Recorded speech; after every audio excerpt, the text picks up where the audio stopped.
আসসালামু আলাইকুম ওয়া রাহমাতুল্লাহি ওয়া বারাকাতুহু।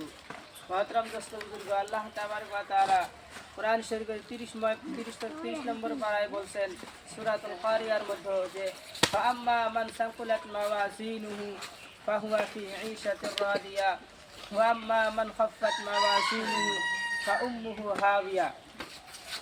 আল্লাহ তাবারক ওয়া তাআলা কোরআনে 30 নম্বর পারায় বলছেন ফাআম্মা মান সাকুলাত মাওয়াজিনুহু, যে ব্যক্তির নামায়ে আমলের পাল্লা ভারী হবে তাকে এশো আরামের জায়গায় দেওয়া হবে, মানে জান্নাতে দেওয়া হবে।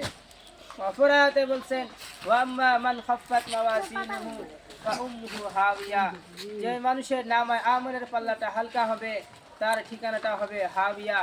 আল্লাহ তাবারক ওয়া তাআলা বলছেন ওয়া মা আদরাকা মা হিয়া, তোমরা কি জানো যে হাবিয়াটা কেমন ঠিকানা? আল্লাহ তাআলা বলছেন নারুন হামিয়া, সেটা একটা আগুনের ঠিকানা। মহতরম দোস্ত বুজুর্গ, সেই দিন আমাদের আপনাদের মধ্য থেকে কার এমন যে ব্যক্তি হবে যে কার নামে আমলের পাল্লা ভারী হবে? মহতরম দোস্ত বুজুর্গ, নিশ্চয় যারা আল্লাহ তাবারক ওয়া তাআলার ইবাদত করেন, আল্লাহ তাবারক ওয়া তাআলার হুকুম আহকামের উপরে আমল করেন, তার এই নামার আমলের পাল্লাটা ভারী হবে। আর যারা আমরা আল্লাহ তাবারক ওয়া তাআলা হুকুম আহকামের উপরে পাবন্দি থাকি না, আল্লাহ তাআলার ইবাদত করি না, আল্লাহর হুকুমের নাফরমানি করি, আমরা তাদেরই হবে নামায় আমলের পাল্লাটা হালকা। আর তাদের বিষয়ে বলছেন যে তাদের ঠিকানা হবে হাবিয়া। সে হাবিয়ার ঠিকানাটা এমন ঠিকানা হবে, এটা আগুনের ঠিকানা হবে।